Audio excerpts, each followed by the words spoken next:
यार सरकार बात मान ले तो ठीक, नहीं तो कोई बात नहीं। पानी तो तुम रोक क्यों रहे हैं? पानी नहीं पी रहा है, रो रहा है, थक गया है। आप लोग घर से निकलिए, आइए एक बार भैया, आइए। हम लोग बोल बोल कर गला खराब हो गया, आप लोग भी आइए। समर्थक का पूरा एजुकेशन सिस्टम करप्ट है और उसके लिए लड़िएगा, घर से नहीं निकलिएगा तो नहीं होगा। सिर्फ अनुज की ये लड़ाई नहीं है, अमन की ये लड़ाई नहीं है। लाठी तो खा ही रहे, FIR तो झेल ही रहे, सब कुछ तो देख ही रहे। बिहार दरोगा मेंस का एग्जाम हुआ, उसमें पेपर लीक हुआ। हम सर बिहार में जंतर मंतर जैसा स्थिति नहीं।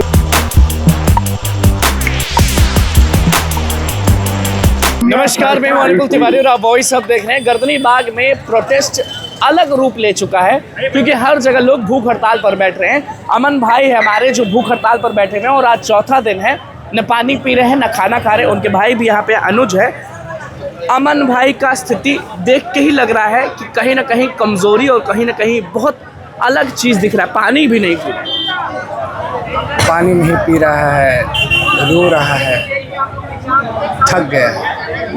हम लोग समझा अपने आप से थक गए हैं कि सिस्टम से थक गए? अपने आप से ये बंदा नहीं थकेगा, मर जाएगा लेकिन अपने आप से नहीं थकेगा। और सिस्टम से लड़ने के लिए अपने आप को नौछावर भी कर देगा, लेकिन सिस्टम ने थका दिया। सर वाले भाई तमाम लगा था कि कोई मिलने आएंगे, कोई डेलीगेशन की टीम मिलने नहीं आता है। हम उन भाइयों से कहते हैं कि आपकी संख्या कम है, तभी तो वो लोग ऐसे आराम से बैठे हुए हैं, नींद में आराम से नींद ले रहे हैं। आप लोग घर से निकलिए, आइए एक बार भैया, आइए। हम लोग बोल बोल कर गला खराब हो गया, आप लोग भी आइए, समर्थन में उतरिए। बिहार के लोगों के लिए कौन समर्थन में उतरेगा? बिहारी नहीं उतरेगा तो कौन उतरेगा? खाली कहने से होगा कि एक बिहारी सब पर भारी, एक बिहारी 100 पर भारी, कहने से नहीं होगा। रोड पर उतरना पड़ेगा। आवाज़ दबा हुआ लग रहा है, कहीं ना कहीं मायूस है। मायूस भी है और गला भी खराब हो चुका है क्योंकि लगातार 7 दिन से 8 दिन से 9 दिन से चिल्ला ही रहे, तो गला तो जान ही रहे हैं। एक सिस्टम है, एक वक्त का रोटी खाते हैं और फिर लड़ाई करना है। एक बहुत बड़ी लड़ाई है ये। सिर्फ एक एजुकेशन पूरा ये नहीं कह सकते कि एक आयोग को सही करना है, पूरा का पूरा एजुकेशन सिस्टम करप्ट है और उसके लिए लड़िएगा, घर से नहीं निकलिएगा तो नहीं होगा। सिर्फ अनुज की ये लड़ाई नहीं है, अमन की ये लड़ाई नहीं है, आप सभी की ये लड़ाई है। आप हमारा साथ दीजिए, आप आगे आगे चलिए, हम पीछे पीछे चलेंगे, लेकिन आप आइए, आइए। और हम लोग 1 से 2 दिन में विधानसभा का घेराव करेंगे। अगर जो संख्या आज आ सकते हैं आइए, नहीं तो उस दिन पूरी के पूरी लाखों के लाखों संख्या में दिखाइए। सम्राट चौधरी जी को पता चलना चाहिए कि अब युवा जो है झुकने वाला नहीं है। युवा पढ़ता भी है, संविधान को भी जानता है और लड़ेगा। लोगों को बहुत बुरा लगेगा। झारखंड में किस तरीके से कैंसिल हुआ और उसके बाद एक अलग आंदोलन देखने को मिल रहा है कि जो लोग पद पर थे वो लोग अब चिल्ला रहे हैं। तो 70वीं BPSC अगर कैंसिल होता है और जो लोग पढ़ लिख के गए होंगे तो एक नया आंदोलन दिख जाएगा। नहीं, नया आंदोलन क्या दिखेगा? हम उनके खिलाफ नहीं है जो जायज़ तरीक़ों से गए हैं, जो नाजायज़ तरीक़ों से गए हैं उनकी हम बात कर रहे हैं। पता करिए और हटाइए क्या जो सड़कों पर पीटते हैं, जो पुलिस दरोगा FIR जो करने वाले हैं, जो DSP, वो लोग ही अच्छे तरीके से नहीं जाने वाले हैं जो पीटते हैं। अच्छे लोग भी हैं, पुलिस लोग में बहुत, प्रशासन में अच्छे लोग हैं जो हम लोग को पीटते नहीं। लेकिन दुर्भाग्य की बात है कि हम लोग बिहार में जन्मे हैं और बिहार के लोगों को सब कुछ पसंद है, लेकिन बिहार ही नहीं पसंद है। लाठी खाने के लिए तैयार? लाठी तो खा ही रहे, FIR तो झेल ही रहे, सब कुछ तो देख ही रहे। अमरन गांधी जी के रास्ते पे भी चल रहे हैं, लेकिन उन तमाम युवाओं को, साथियों को, बहनों को, भाइयों को, अभिभावकों से कहते हैं कि हमारी लड़ाई सिर्फ आज की नहीं, हमारी लड़ाई कल की पीढ़ियों के लिए भी है। आज अगर आप साथ नहीं देंगे तो कल आप अपने आप को कोसेंगे कि हम शायद साथ दे दिया करते। अनुज सही कह रहा था, अमन सही कह रहा था, हम घर से निकल जाते। अमन भाई, अमन जी, ज़्यादा आपसे नहीं बोलवाएंगे अमन जी, बस एक लाइन बोलवाना चाहते हैं कि पानी भी नहीं पी रहे, ये क्या कर रहे हैं? यार सरकार बात मान ले तो ठीक, नहीं तो कोई बात नहीं। पानी तो तुम रोक क्यों रहे हैं? अपने आप आंसू आ रहा है, रो नहीं। अब हार रहे हैं, सिस्टम से डर गए हैं। इनकलाब जिंदाबाद, अंतिम सांस तक लड़ेंगे। और आप भावुक क्यों? भावुक इसलिए कि बिहार के छात्र कब जाएंगे?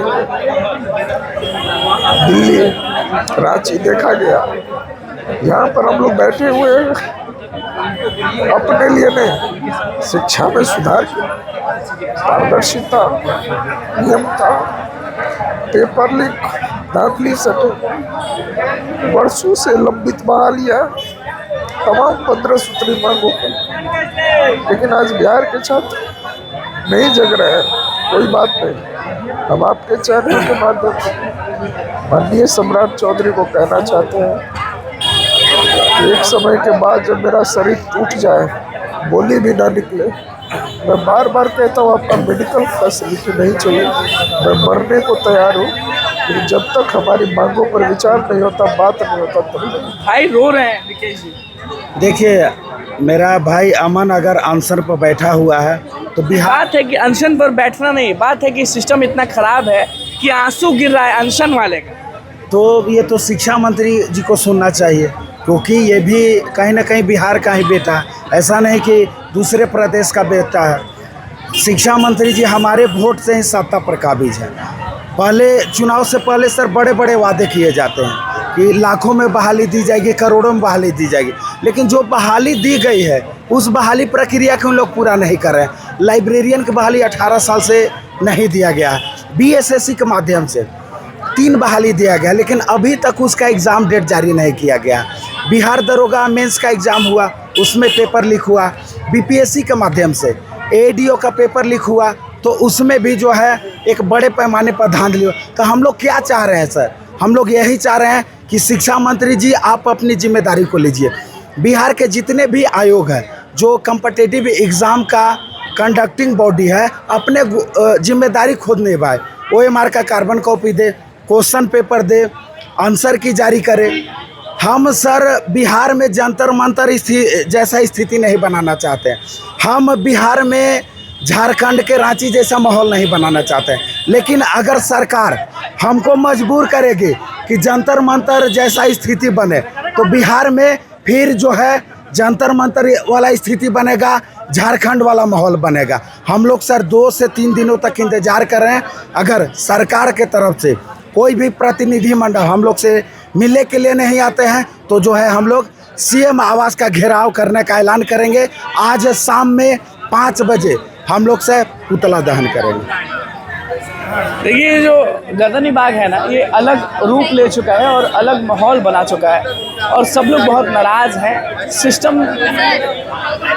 सिस्टम के खिलाफ समझ जाइए कि आवाज़ बुलंद करने के लिए खड़े हैं, लेकिन रो रहा है अमन भाई, रो रहे हैं कुमुद भाई, रो रहे हैं लोग, रो रहे हैं अभ्यर्थी, और सुनने वाला कोई नहीं। अब देखना होगा क्या होता है। फिलहाल यही है कि शुरुआत से दिखाते आए हैं और अंत तक दिखाएंगे। बहुत बहुत धन्यवाद।